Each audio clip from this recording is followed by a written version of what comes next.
My name is Sierra Thompson, and I was 34 years old when my sister looked me straight in the eye and told me to find somewhere else to die. She didn't whisper it. She didn't hesitate. She didn't cry.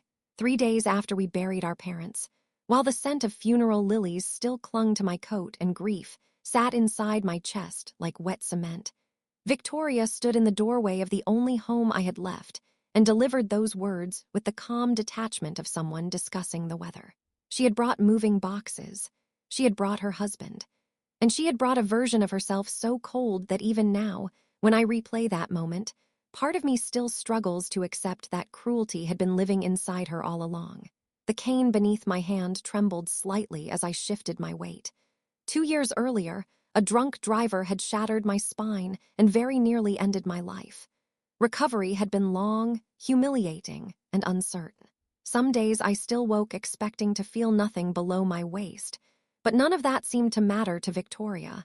All she saw when she looked at me was inconvenience, dependency, weakness.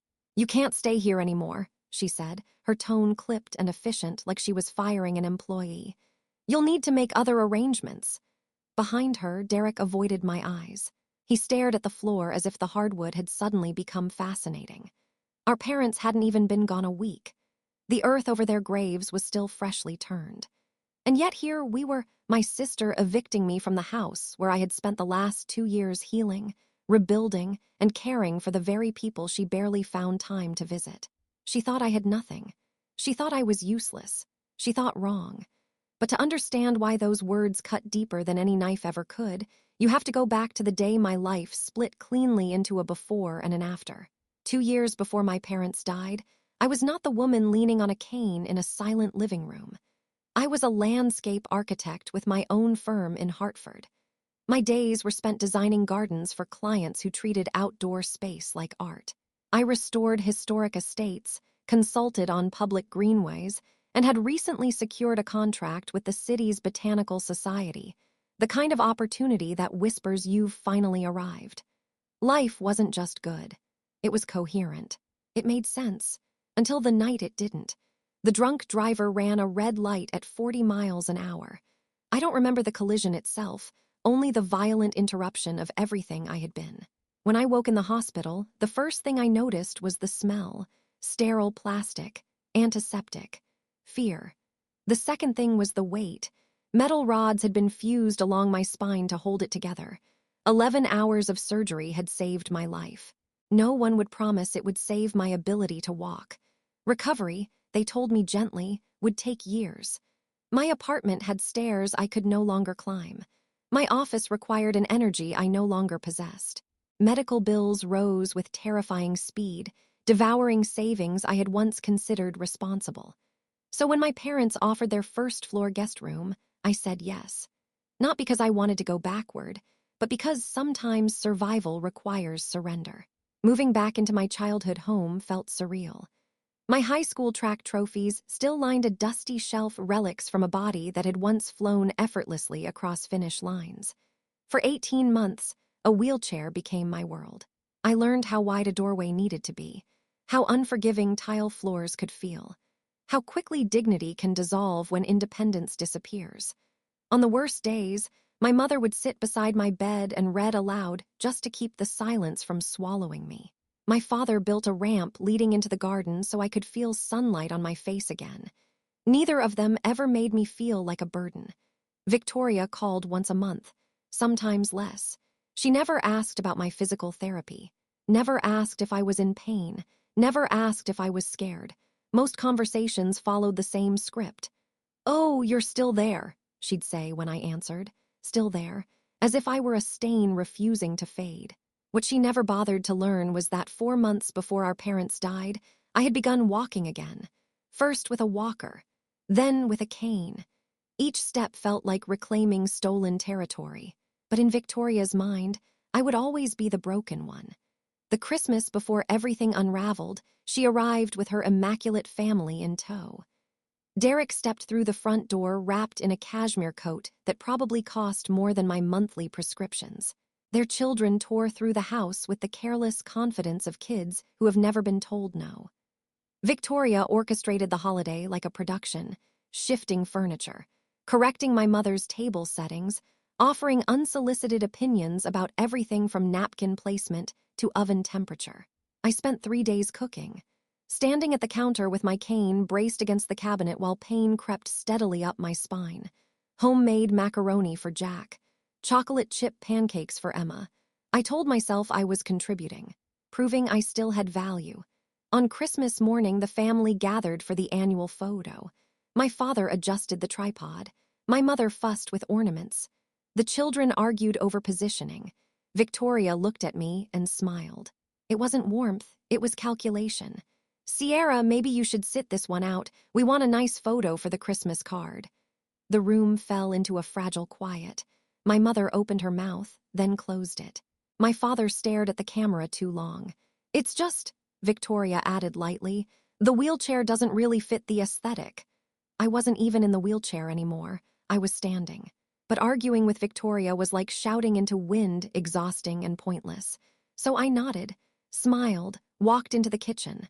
Through the window, I watched my family arrange themselves without me.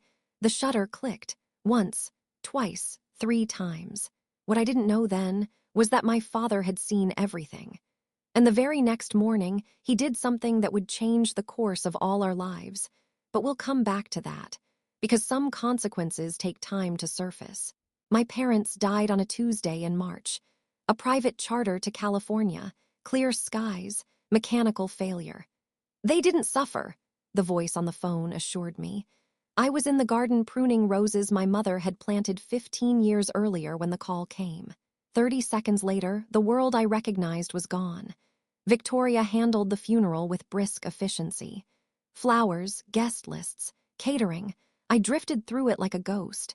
3 days after we buried them, she asked to speak privately. She stood in the doorway, arms crossed. "I've spoken with the lawyer," she announced. "Everything goes to me." Something inside me stilled. "What lawyer?" "The lawyer," she repeated dismissively. Not a name, not a firm, just certainty. Our parents had trusted Harold Whitmore for over 2 decades. If she'd truly spoken to him, she would have said his name. That night, alone in my father's study, I took inventory of my life. No job, no real savings. Disability payments barely covering essentials. And now, apparently, no home. Every wall around me held memory. If I left, I would lose them all over again. Then I found it. A business card in the bottom drawer. Harold Whitmore. On the back, in my father's careful handwriting, "Call him. He knows everything." My father never left notes. Never. 3 days later, Victoria returned with boxes. "Pack your things. Friday," she said. "Victoria, I need more time." "Still pretending to be sick," she snapped. Then she stepped closer.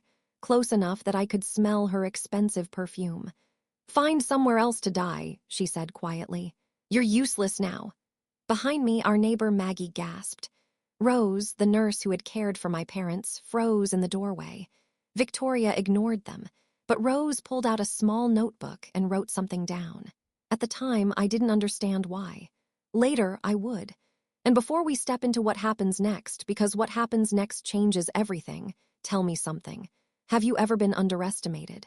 Ever been dismissed by someone who should have protected you? Hold on to that feeling as this story unfolds.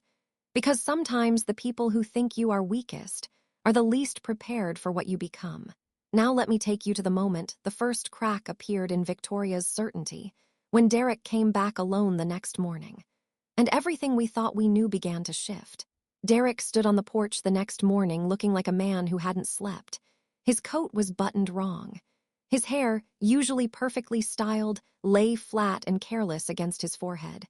When I opened the door, he didn't smile. He didn't offer polite condolences. He just said, quietly, "Victoria doesn't know I'm here." There was something in his voice that made me step aside and let him in. We sat in the living room, where the air still smelled faintly of funeral flowers and lemon cleaner. My cane rested against the couch. He perched on the edge of my mother's reading chair, as if he didn't feel entitled to lean back in it. "She's under a lot of pressure," he began. I didn't respond. He swallowed. "About yesterday. Pressure to tell her sister to find somewhere else to die?" I asked evenly. He flinched. "It's not personal," he said. That word, personal.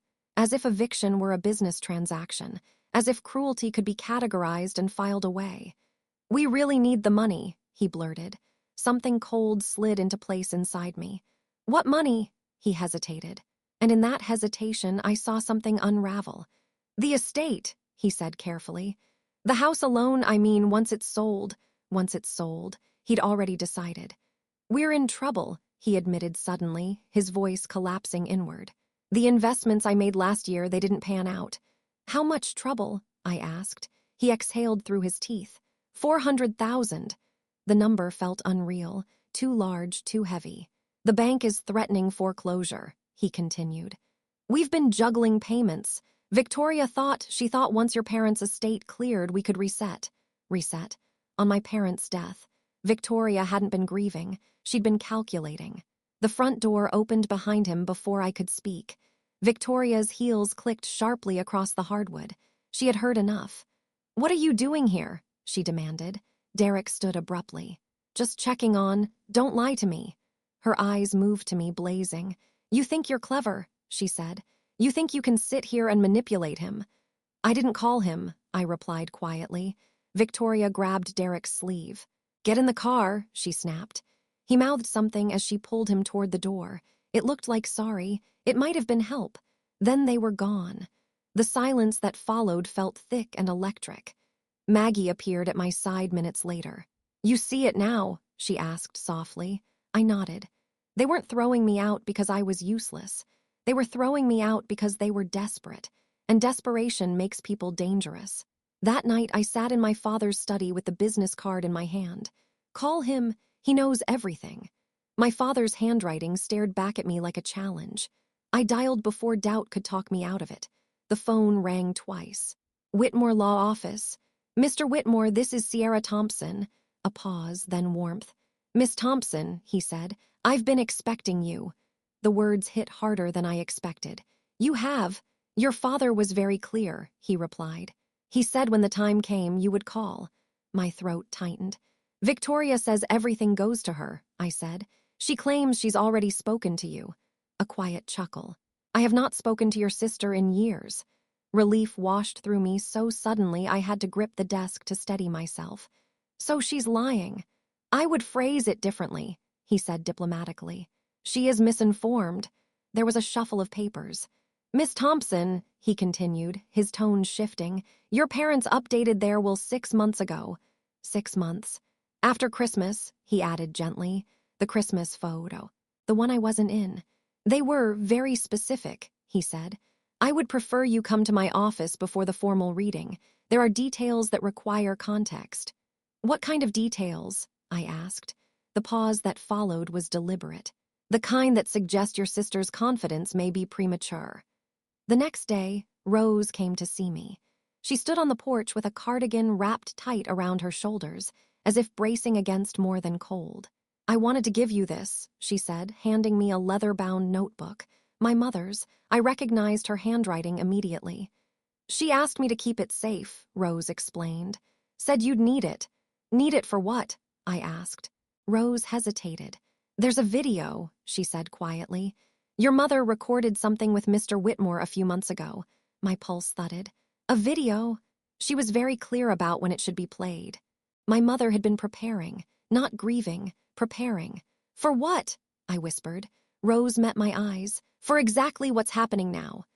Victoria organized the memorial reception like it was a networking event. Cream cardstock invitations. Gold embossing. An upscale Italian restaurant with private dining. 40 guests. Many of whom had never once stepped inside my parents' home while they were alive. I arrived late. The cane slowed me. Or maybe I slowed myself. From the doorway, I watched Victoria raise a glass. "Mom and Dad worked their whole lives for this family," she was saying. "And I promise to honor that legacy." The word legacy rolled easily off her tongue, ownership disguised as tribute. She hadn't mentioned me once, not in the speech, not in passing. I was already erased. "Sierra," she said brightly when she finally noticed me, "you made it." I took a seat near the back. Aunt Dorothy's voice broke through the tension minutes later. "Where will Sierra live now?" she asked bluntly. Victoria smiled that perfect, practiced smile. "She's transitioning." Transitioning to where? Wherever she can manage, Victoria added lightly. Some guests chuckled. Small, uncomfortable laughter. I felt it like a bruise. Then Maggie stood, and the temperature in the room shifted. This girl, Maggie said, pointing at me, took care of your parents every single day. The room went silent. What did you do, Victoria? Maggie asked. Victoria's composure cracked for just a second, but she recovered. She always did. Or so she thought. 3 days later, I walked into Harold Whitmore's office. Victoria was already seated at the head of the conference table, as if she had already claimed it. Derek scrolled his phone with nervous energy. Harold entered with a leather briefcase and the kind of calm that only comes from decades of watching people's assumptions crumble. Mrs. Hartley, he began, have you seen the complete will? I've seen the will, Victoria said confidently.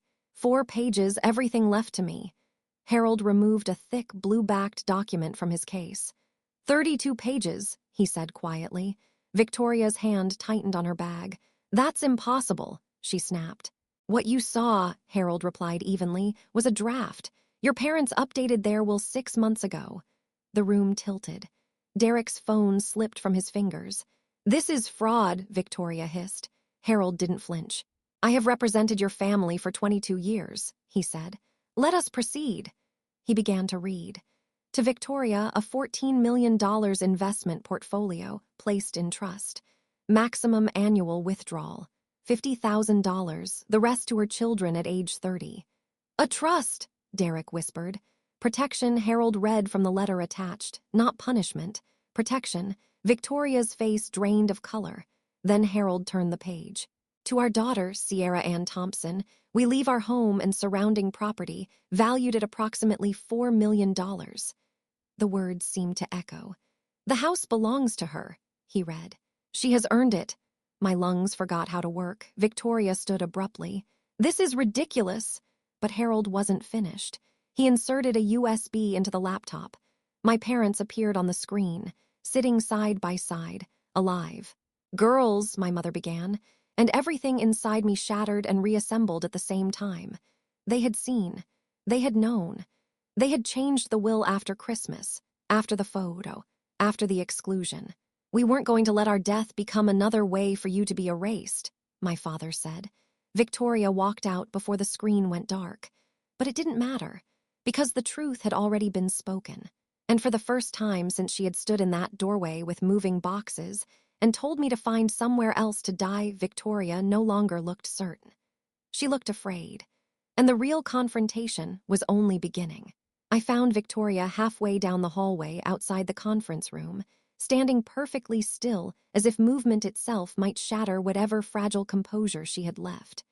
The overhead lights were too bright, washing the color from her face. Derek hovered near the elevators with his phone pressed tightly to his ear, speaking in low, urgent fragments. No, that's not what we were told. I understand. Just give me until the end of the week. The words dissolved into whispers. When Victoria saw me step into the hallway, something inside her seemed to recoil. For a moment, neither of us spoke. Then she shook her head slowly, like a person trying to wake from a bad dream. This isn't fair, she said. Her voice had lost its polish. There was no performance left in it now. You don't understand what you've done. I almost laughed, not because it was funny, but because the statement was so revealing. What I've done, I repeated quietly. You stood there and let that happen, she snapped, gesturing toward the conference room. You knew something you must have. I didn't know anything, I said. Not until yesterday. Her eyes searched my face, hunting for deception. You expect me to believe that? I don't expect anything from you anymore, I replied. That seemed to land somewhere deep. Her shoulders sagged slightly. You don't understand the pressure we're under, she whispered. There it was again. Pressure. As if pressure justified cruelty, as if desperation erased accountability. You told me to find somewhere else to die, I said calmly. She flinched. I didn't mean... Yes, I interrupted gently. You did. People always mean the things they say when they believe they hold power. Derek ended his call and walked toward us, his face pale. The bank won't extend the line, he muttered to Victoria. They want collateral within 10 days. She closed her eyes briefly. 10 days. For the first time in my life, I watched my sister look small. Not socially small, Victoria had never been that, but structurally small, like a building whose foundation had suddenly cracked. "You don't need that house," she said, turning back to me with a last flicker of defiance. "You're alone. What are you going to do with all that space?" Live in it, I thought. Heal in it. Remember in it. But I didn't say those things. Instead, I asked quietly, "Why was it so easy for you to erase me?" She stared at me as if I'd spoken another language. "I never erased you. You excluded me from the Christmas photo. That was different. You told people I was transitioning like I was a problem to be relocated." Her lips parted, but no defense came, because there wasn't one. Derek shifted uncomfortably. "Maybe we should go," he murmured, but Victoria wasn't finished. "You have no idea what it's like to carry a family," she said suddenly, emotion rising. "Two children, a mortgage, expectations. Do you know what it feels like to watch everything you built start to collapse?" Something inside me hardened, not into anger, but into clarity. "No," I said softly, "but I know what it feels like to lose the ability to walk overnight. I know what it feels like to rebuild a body from nothing. I know what it feels like to sit beside our parents every day wondering if it was the last time they'd recognize me." She looked away. Pain is not a competition, but perspective matters. For several seconds, only the muted hum of the building's ventilation filled the space between us. Then Victoria spoke again, her voice quieter now. "We thought the estate would fix everything. Not grief, not memory, fix everything. I'm sorry your life is unstable," I said. "Truly, but my parents didn't owe you rescue." Her eyes flashed. "They owed me trust." "They gave you trust," I replied, "just not control." The distinction hung there. Derek rubbed his forehead. "We should leave," he said again, but Victoria wasn't ready to surrender whatever ground she thought she still held. "You don't even have children," she said, the words slipping out sharper than she likely intended. "You don't understand responsibility." The sentence echoed longer than she expected, and in that echo, something fundamental shifted. For years, that argument might have wounded me, made me feel lesser, incomplete, but now it simply revealed the narrow architecture of her thinking. "You're right," I said calmly. "I don't have children, but I do understand responsibility." I met her gaze steadily. "I was responsible for our parents when their hands trembled too much to hold a fork, when the nights were too long, when the silence scared them. Responsibility isn't measured by how many people depend on you, it's measured by whether you show up when it matters." Victoria's breath caught. For the first time since we'd stepped into that hallway, she had no reply. Derek finally touched her elbow. "Vic, please." She let him guide her toward the elevators. Just before the doors slid open, she turned back, and for a fraction of a second, I saw something startling in her expression. Not anger, not superiority, fear. Then the doors closed. Harold appeared beside me moments later, moving with the quiet efficiency of someone accustomed to emotional aftershocks. "Are you all right, Miss Thompson?" he asked gently. I considered the question. For years, I had mistaken endurance for strength, but standing there, I realized something. I wasn't shaking. I wasn't collapsing. I wasn't even angry. "I think," I said slowly, "I finally understand what my parents were trying to give me."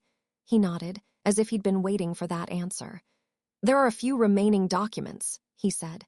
"Whenever you're ready." Back inside the conference room, the chairs sat slightly askew, silent witnesses to the upheaval that had just passed through. The laptop screen was dark now, but I could still see my parents' faces in my mind. Alive, certain, protective. I signed where Harold indicated. Deeds, transfer forms, trust acknowledgments. Each signature felt less like acquiring something, and more like stepping into a future my parents had quietly constructed long before I knew I would need it. "Your mother insisted on one final item," Harold said, reaching into his briefcase. He placed a sealed envelope in front of me. My name was written across it in the looping handwriting I had known my entire life. "For Sierra. When you're ready," my fingers hovered over it. "Take your time," he said softly. As I slipped the envelope into my bag, he added, "Your father changed the will the morning after Christmas. He told me he had finally seen things clearly." The morning after the photo. He had been watching, all along. I walked out of that office with the deed to my childhood home, the weight of a multi-million-dollar trust now bearing my name, and a letter from my mother resting over my heart. It didn't feel like victory. It felt like being held by people who were no longer alive to hold me.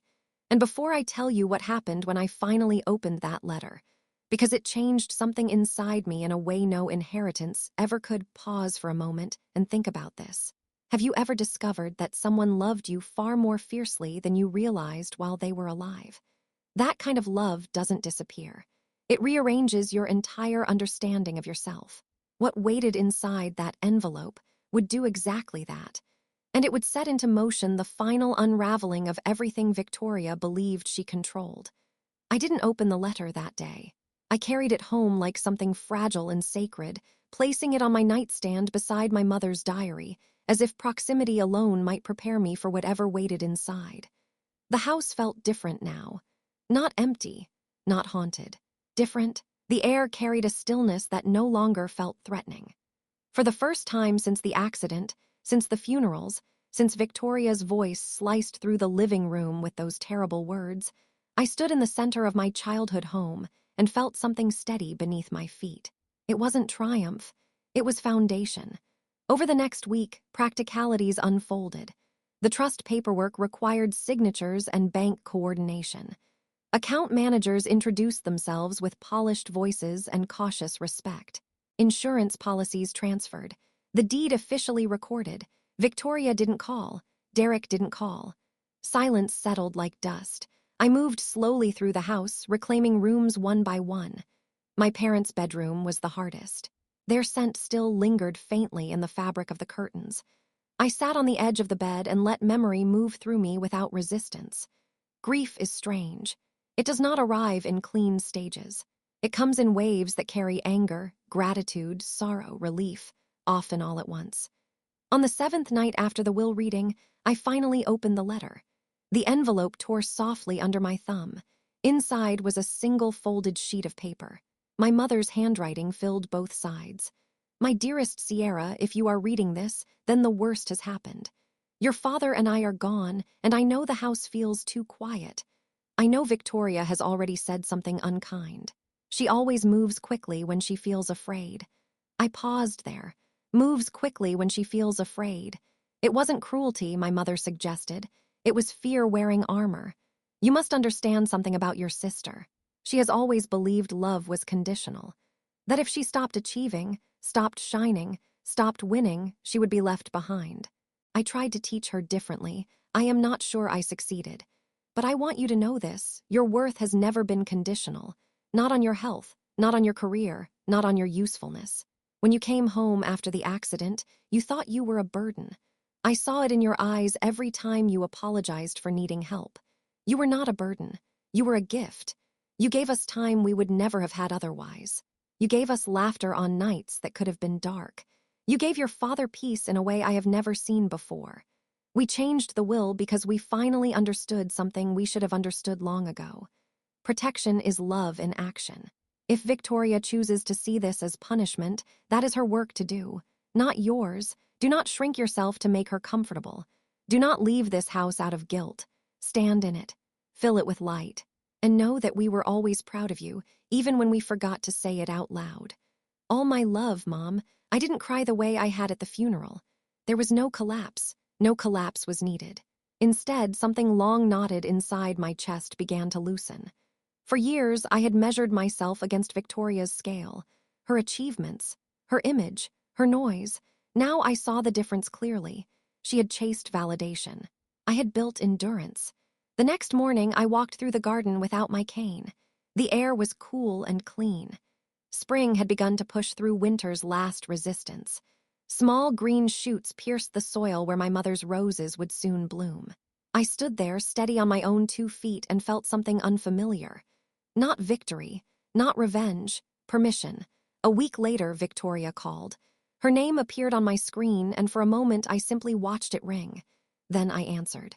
Yes, her breathing filled the line before her words did. I've been thinking, she said flatly. About what? About the trust. Of course. You get $50,000 a year, I said calmly. That doesn't solve anything, she snapped. It wasn't designed to. Silence. Then, softer, you offered a loan.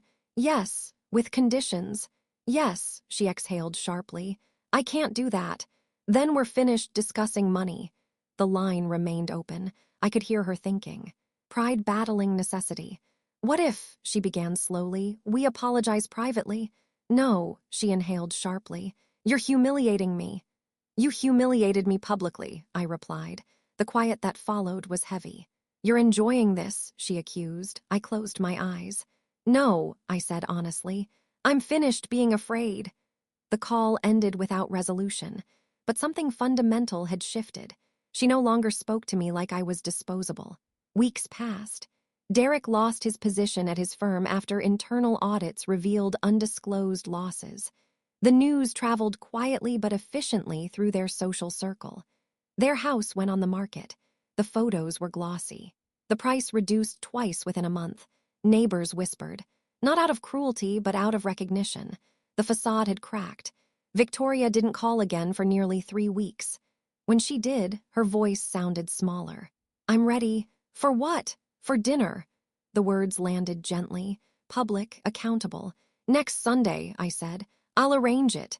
The dinner was held at the same restaurant where she had once delivered that speech about legacy. 40 guests again. Many of the same faces. This time when Victoria stood, there was no wine glass in her hand, no practiced smile. I need to say something, she began. Her voice trembled. I said something unforgivable to my sister. I told her to find somewhere else to die. I told her she was useless. Murmurs rippled through the room. I was wrong, she said, not defensive, not explanatory, wrong. She took care of our parents when I didn't. She deserved better. I'm sorry. The apology was imperfect, uncomfortable, but real. She didn't look at me until the very end. When she did, I saw no arrogance, only exhaustion. After dinner, I handed her a simple document outlining the loan. No interest, reasonable terms, clear boundaries. You will not speak to me that way again, I said quietly. She nodded. Derek signed first. Victoria followed. The money transferred the next morning, not as rescue, as structure. Months later, the house felt alive again. I returned to consulting part-time, slow projects, intentional designs. I rebuilt the garden fully that summer, kept my mother's roses, added new pathways. A bench beneath the oak tree where my father once sat at dusk. Sometimes I thought about the moment in the hallway outside Harold's office, the fear in Victoria's eyes. I no longer felt anger when I remembered it, only understanding. She had mistaken inheritance for control. She had mistaken noise for strength. I had mistaken silence for weakness. We were both wrong. 6 months after the will reading, I invited Victoria and the children to the house. Not as reconciliation, as possibility. Emma ran through the garden, her fingers brushing the hydrangeas. Jack asked if he could help plant something new. Victoria stood quietly near the porch. This place looks different, she said. It's healing, I replied. She looked at me then, really looked. I didn't know how much they relied on you, she admitted. They didn't rely on me, I said gently. We relied on each other. For the first time in years, there was no competition between us. No hierarchy. Just 2 women standing in the same yard, shaped by the same parents in very different ways. Later that evening, after they left, I stood alone in the garden. The sky was deep blue. The house glowed warmly behind me. If you're still here, listening to this story unfold, consider this. Strength does not always announce itself. Sometimes it sits quietly in a hospital bed relearning how to move. Sometimes it signs documents without trembling. Sometimes it sets boundaries without raising its voice. And sometimes it waits. I was told to find somewhere else to die. Instead, I found somewhere to live. But the story doesn't end with apology or property or money. It ends with something quieter, something far more important. Because inheritance is not what you receive when someone dies. It is what you choose to build after they are gone. And what I chose next changed the direction of my life entirely. In the weeks after the dinner, something unfamiliar settled over my life. Not excitement, not relief, stability. For 2 years, my world had revolved around recovery, learning how to move again, how to stand without fear that my body might betray me. Then grief arrived and rearranged everything once more. And after grief came confrontation. Now, for the first time in what felt like a lifetime, there was no immediate crisis waiting for me when I woke each morning. The quiet was almost disorienting. I didn't realize how accustomed I had become to survival mode until I no longer needed it. One morning, sunlight spilled across the hardwood floors in long golden lines, and I stood barefoot in the kitchen holding a mug of coffee, listening to nothing but the low hum of the refrigerator and the distant sound of wind in the trees. No raised voices, no tension humming beneath conversations, no dread, just stillness. It occurred to me then that peace is not dramatic when it arrives, it is almost shy. It slips into your life so gently you barely notice it, until one day you realize your shoulders have lowered, your breathing has deepened, and you are no longer bracing for impact. I began walking every morning through the neighborhood, first with my cane, then without it. The first time I left it leaning against the wall and stepped outside unsupported, I half expected someone to stop me, to question whether I was ready. No one did. The world simply opened in front of me, one steady step at a time. Neighbors who had once avoided my gaze now offered tentative smiles. Word had spread about the will, about the video, about the dinner. But what surprised me most was that none of it mattered as much as I thought it would. Validation from others loses its power once you stop needing it. About a month after the dinner, Harold invited me back to his office. "There are a few final matters," he said when I arrived, gesturing for me to sit. He slid a folder across the desk. "Your parents established something else, smaller than the trust, but I think more personal." Inside was a document creating a charitable foundation in our family's name. Seed funding had already been placed inside it. I looked up at him, confused. "They wanted it activated only after the estate settled," he explained. "Its purpose is quite specific." I read the line again to make sure I understood. A recovery grant for individuals rebuilding their lives after catastrophic injury. My throat tightened. "They never told me," I whispered. "They wanted it to be a surprise," Harold said gently. "Your mother told me that surviving is expensive, financially, emotionally, physically. She said if Sierra understands anything, she understands what it means to start again." For a moment, I couldn't speak. All those months I had thought my parents were simply caring for me. They had been learning from me. "You will oversee it," Harold continued. "If you choose." Choose. For so long, life had felt like something that happened to me. Now it was something I could shape. "I'll do it," I said. The foundation became my quiet project. I didn't announce it publicly. Didn't seek recognition. We started small, assisting with adaptive equipment, physical therapy costs, home modifications.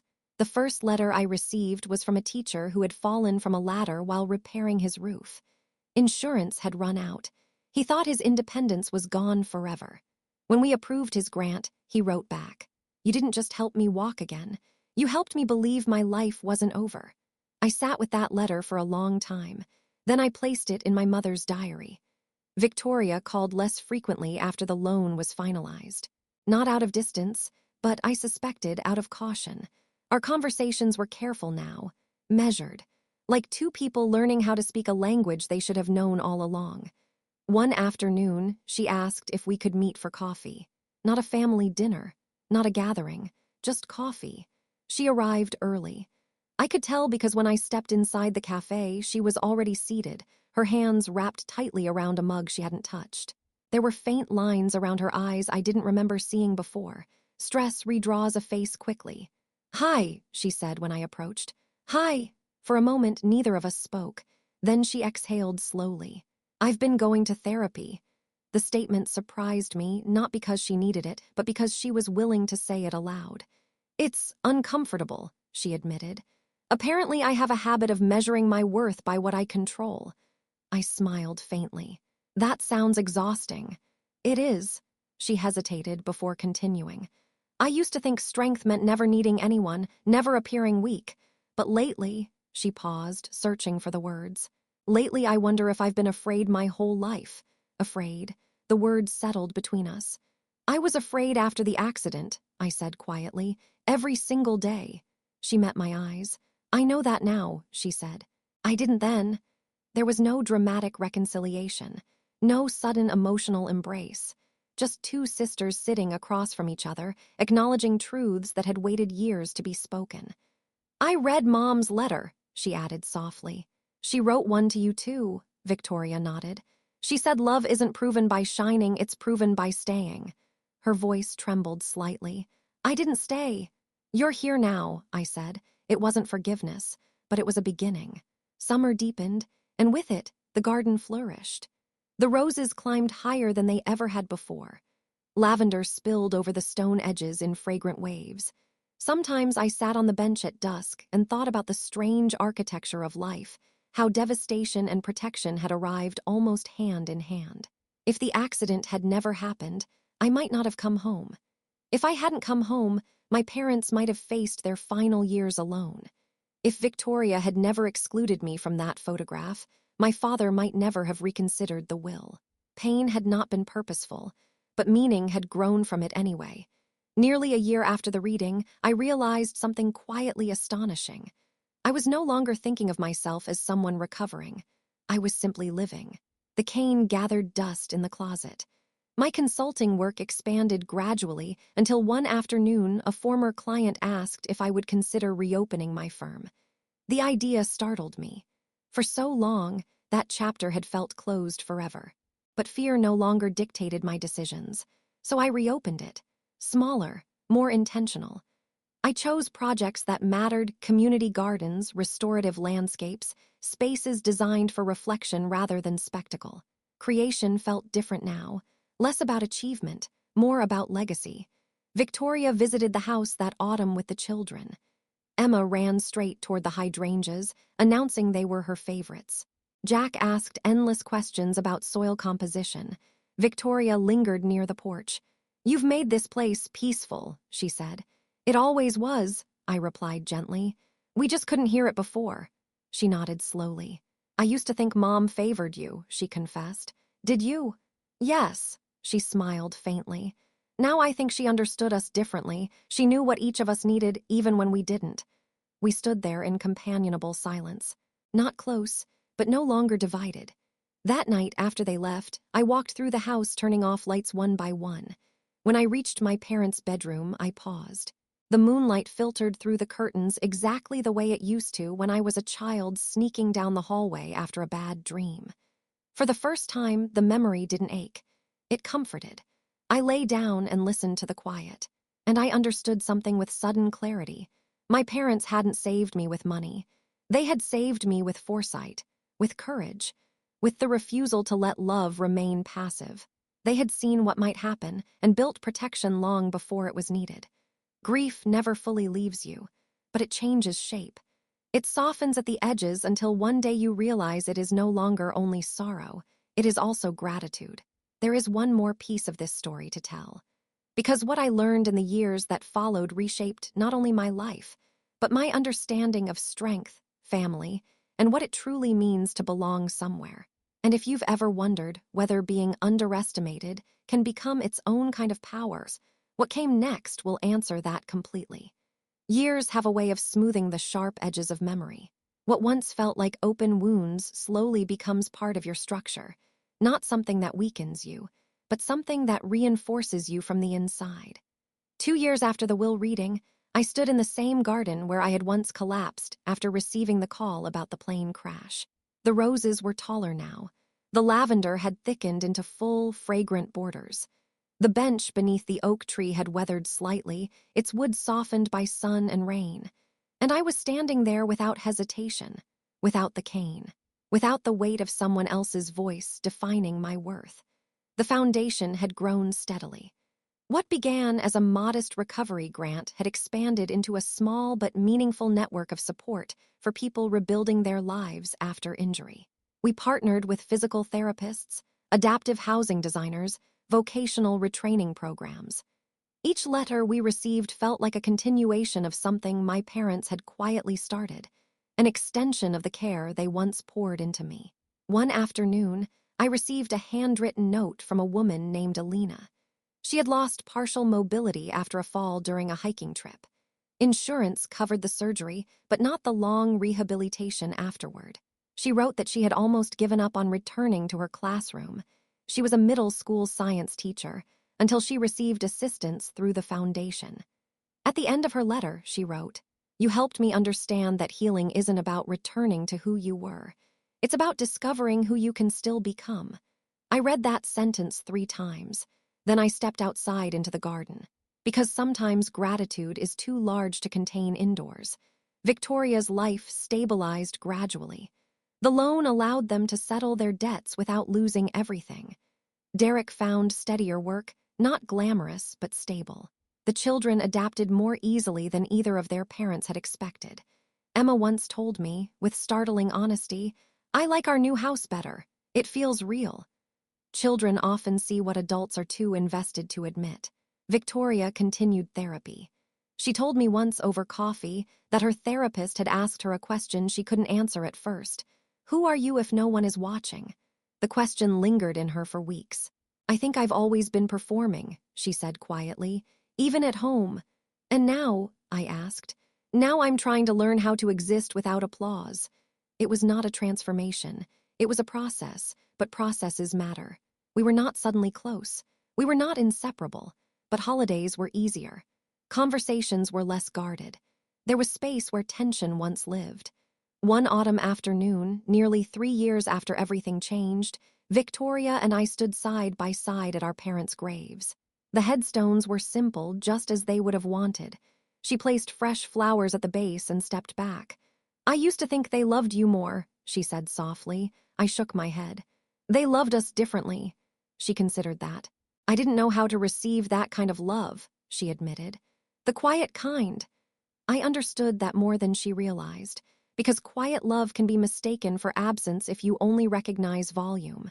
We stood there in silence, not estranged, not fully healed, but honest. The house remained mine, but it no longer felt like proof of anything. It felt like continuity. I expanded my firm slowly, intentionally. I hired 2 designers who valued restoration over spectacle. We focused on projects that created refuge, gardens for rehabilitation centers, courtyards for hospitals, spaces where people could sit and breathe without performance. I began speaking occasionally, not about inheritance or confrontation, but about recovery, about resilience, about the difference between endurance and identity. Because surviving something does not define you, but how you rebuild afterward might. One evening, as dusk settled over the garden, I found myself sitting beneath the oak tree again. The air carried that late summer softness that makes everything feel suspended. I thought about the words Victoria had once spoken in the living room, "Find somewhere else to die." At the time, they felt like exile. Now they felt like ignition. Sometimes the harshest sentences become the turning point of a life, not because they are true, but because you refuse to accept them as final. If you are still here, listening to this story unfold to its quiet conclusion, consider something for yourself. Have you ever been defined by someone else's worst interpretation of you? Have you ever carried a version of yourself that wasn't yours, simply because someone louder insisted it was? Here is what I learned. Worth does not arrive through inheritance. It does not increase when someone acknowledges it, and it does not decrease when someone denies it. It simply is. For years, I believed I needed to prove something to my sister, to neighbors, to the world. Now I understand that the only proof that ever mattered was internal. Standing in that garden, I no longer felt like the girl who returned home broken. I no longer felt like the sister who had been excluded from photographs. I no longer felt like the woman who needed to defend her place in her own house. I felt whole, not because of money, not because of justice, but because I had stopped shrinking. Victoria and I will never share the same personality. We will never navigate the world in the same way, but we share history.